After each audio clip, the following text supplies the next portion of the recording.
तो स्वागत है आपका पाठशाला में। आज हम कंप्लीट करेंगे टाइम पीरियड ऑफ पेंडुलम। तो ये कैसे होता है सारा चीज़ हम निकाल लेंगे। तो शुरू करते चलो। तो इसको निकालने के लिए पहले आपको कुछ कंसिडरेशन लेना है। आपको एक पेंडुलम लेना होगा जो एक रिजिड बॉडी के साथ अटैच्ड है। ये मैंने एक पेंडुलम ले लिया। इस पेंडुलम का मास कितना है? एम है। तो मानते चलते लेट एम क्या है? Mass of A pendulum. Mass of pendulum. अब देखो इसका एक अपना लेंथ भी होगा, इसे मान लेते एल है। डन। अब देखो एल क्या है? लेंथ ऑफ पेंडुलम है।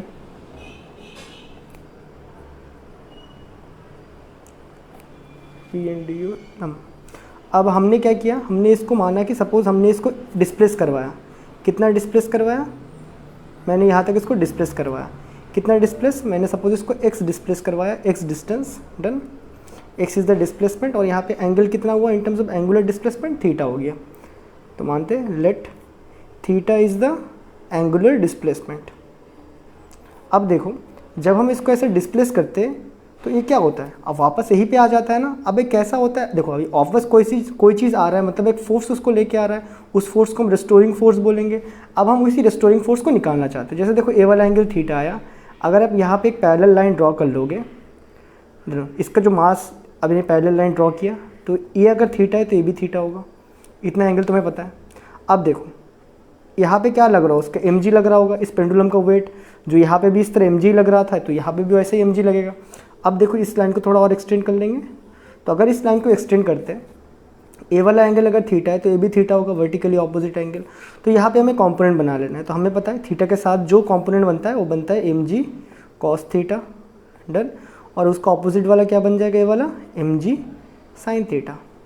अब देखो जब ये पेंडुलम जब रस्सी के साथ झुला हुआ है तो इसके अंदर ऑब्वियसली एक टेंशन है।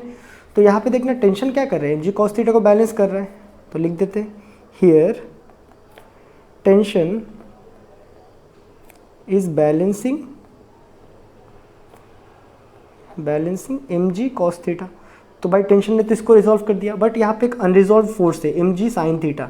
ये क्या हो रहा है? बैलेंस नहीं है ना, इसके साथ तो कोई भी बैलेंस नहीं है। तो यही जो एम जी साइन थीटा वाला फोर्स का फैक्टर है यही क्या करता है? इसको वापस लेके आता है। आइडिया मिला? ये जो एम जी साइन थीटा यही इसको क्या करता है? रिस्टोर करता है। Here M G sine theta act as a restoring force. यहाँ तक हमें समझ आता है। अब देखो अब निकालते हैं। अभी हम चाहते हैं कि कैसे भी हम प्रूव कर ले कि ये एक सिंपल हार्मोनिक मोशन शो करता है। यानी हम आपने देखा होगा मैंने इसके पहले जितने भी सारे डायग्राम थे सब मैंने इसी से करवाया। तो ये एक सिंपल हार्मोनिक मोशन है, आपको पता है। फिर भी just for the sake of book हम यहाँ पे एक और बार प्रूव करेंगे कि पेंडुलम भी एक सिंपल हार्मोनिक मोशन है। तो शुरू करते चलो। तो देखते। तो let the restoring force, let मानते हैं जो रेस्टोरिंग फोर्स है ना, जो रेस्टोरिंग फोर्स है उसको मानते हैं हम फोर्स रेस्टोरिंग। और ये भी क्या होगा? मास इंटू एक्सीलरेशन ही होता है ना, न्यूटन्स के लॉ से। रेस्टोरिंग फोर्स है तो क्या हुआ? मास इंटू एक्सीलरेशन होगा। सो अगर हम इसको बैलेंस करें जो कि रेस्टोरिंग फोर्स किसके बराबर? रेस्टोरिंग फोर्स को बैलेंस कौन कर रहे हैं? एम जी साइन थीटा, या फिर उसके बराबर ही कह सकते हो। जितना रेस्टोरिंग फोर्स कितना होगा? एम जी साइन थीटा के बराबर। रेस्टोरिंग फोर्स को हमने मास इंटू एक्सीलरेशन लिखा तो यहाँ से एम जी साइन थीटा आ जाएगा। क्या इसमें कोई प्रॉब्लम? मास कटा तो एक्सीलरेशन कितना आ गया? जी साइन थीटा। अब देखो मुझे अगर प्रूफ करना है कि ये हमारा सिंपल हार्मोनिक मोशन है तो मुझे यहाँ पे साइन थीटा नहीं चाहिए। मुझे क्या चाहिए? डिस्प्लेसमेंट। क्योंकि हमने 3 क्राइटेरिया पढ़ा था, उसमें से एक था क्या? Acceleration should be in opposite direction. वो तो हमने देखा था ऑपोजिट डायरेक्शन में होता है। तो उसी को हम प्रूफ करना चाहते हैं। तो मान लेते हैं कि लेट फॉर स्मॉल एंगल जो मतलब पैरेक्शियल एंगल होता है ना, बहुत ही छोटे एंगल, उसमें साइन थीटा क्या होता है? थीटा के बराबर होता है। अगर ये बातें सच है तो मैं क्या लिख सकता हूँ? क्या थीटा असल में होता क्या है? अपने रेडियन में पढ़ा है। थीटा क्या होता है? Arc length upon radius. यही होता है ना थीटा रेडियन में, याद करो और ट्रिग्नोमेट्री के स्टार्टिंग चैप्टर। तो थीटा क्या होता है? Arc length upon radius.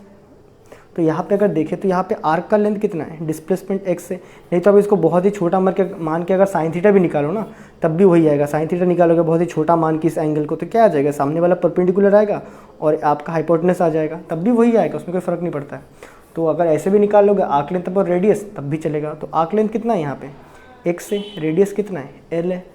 सो क्या मैं इस साइन थीटा को थीटा से रिप्लेस कर दूँ? मतलब बहुत ही छोटे एंगल के लिए एक्स क्या हो जाएगा? ये तुम्हारा acceleration is equal to G theta हो जाएगा, बहुत ही छोटे एंगल के लिए, ये तो सच है। तो देयरफॉर मैं इस थीटा को इसमें पुटअप करने वाला हूँ, डन। तो क्या हो जाएगा मेरा, so A is equal to, A for यहाँ पे क्या है, ए जो ए है वो एक्सीलरेशन है, ठीक है। यहाँ पे ए एक्सीलरेशन है, एम्पलीट्यूड नहीं है, फिर से बोल रहा हूँ। यहाँ पे ए क्या है, यहाँ पे पूरा इसमें ए एक्सीलरेशन है, एम्पलीट्यूड नहीं है। तो A is equal to G, theta की जगह में मैं लिख दे रहा हूँ एक्स बाई एल। तो मेरा ए बाई एक्स कितना हो जाएगा, जी बाई एल।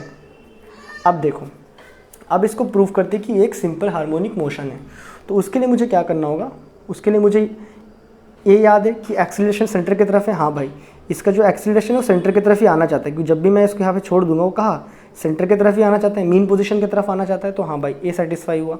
और एक क्या पढ़ा था हमने कि एक्सीलरेशन और तुम्हारा डिस्प्लेसमेंट क्या होना, अपोजिट होना। अभी अगर देखो, तुम अगर पेंडुलम को इस तरफ डिस्प्लेस करवा रहे हो तो किसके ऊपर डिपेंड कर रहा है वो इस तरफ तुम पेंडुलम को डिस्प्लेस कर रहे हो, आपका डिस्प्लेसमेंट एक्स का डायरेक्शन इस तरफ है, एक्सीलरेट कहाँ हो रहा है, वो अंदर की तरफ हो रहा है ना। ये तो बातें सही है। और हम यहाँ से ये भी देख सकते हैं, अगर इसी फॉर्मूले को देखो, जो एक्सीलरेशन ड्यू टू ग्रेविटी वो क्या है, कांस्टेंट है। लेंथ ऑफ ए पेंडुलम, जब आप कर रहे होगे एक्सपेरिमेंट तो लेंथ ही रहेगा ना, वो तो चेंज नहीं होगा। तो आप यहाँ से ये भी देख सकते हो कि जो एक्सीलरेशन है वो डायरेक्टली प्रोपोर्शनल किसका, डिस्प्लेसमेंट का। Acceleration is directly proportional to displacement. मतलब SHM का तीनों कंडीशन फॉलो कर रहा है। पहला, डिस्प्लेसमेंट का ऑपोजिट में एक्सीलरेशन होगा, एक्सीलरेशन हमेशा सेंटर की तरफ लगेगा, यहाँ भी सेंटर की तरफ लग रहा है। जब पेंडुलम यहाँ जाएगा तब भी क्या, सेंटर की तरफ ही लगेगा, मेन पोजीशन में। और एक हमने क्या पढ़ा था कि डायरेक्टली प्रोपोर्शनल होना, ये सारी चीज़ें फॉलो कर रहा है। तो देयरफॉर क्या लिख देंगे, देयरफॉर पेंडुलम फॉलोज, क्या फॉलो करता है, सिंपल हार्मोनिक मोशन। और हमें पता है सिंपल हार्मोनिक मोशन का टाइम पीरियड क्या बताया था, t is equal to 2 pi under root, क्या आपको याद आ रहा है, डिस्प्लेसमेंट अपॉन एक्सीलरेशन। यही था ना सिंपल पेंडुलम का टाइम पीरियड, याद आ रहा है ना। इसको मैंने तब उस फॉर्मूले में ऐसा लिखाया होगा, t is equal to 2 pi under root L by G, L नहीं वाई बाई अल्फ़ा, ऐसा लिखाया होगा, वाई बाई अल्फ़ा। तो यहाँ पे y क्या था तुम्हारा, डिस्प्लेसमेंट, अल्फ़ा क्या था, एक्सीलरेशन, ये तो हमें याद है। तो बस उसको भी यहाँ पे पुटअप कर लेना है। अब देखो, 2 पाई डिस्प्लेसमेंट अपॉन एक्सीलरेशन, मुझे यहाँ पे क्या मिला, एक्सीलरेशन अपॉन डिस्प्लेसमेंट।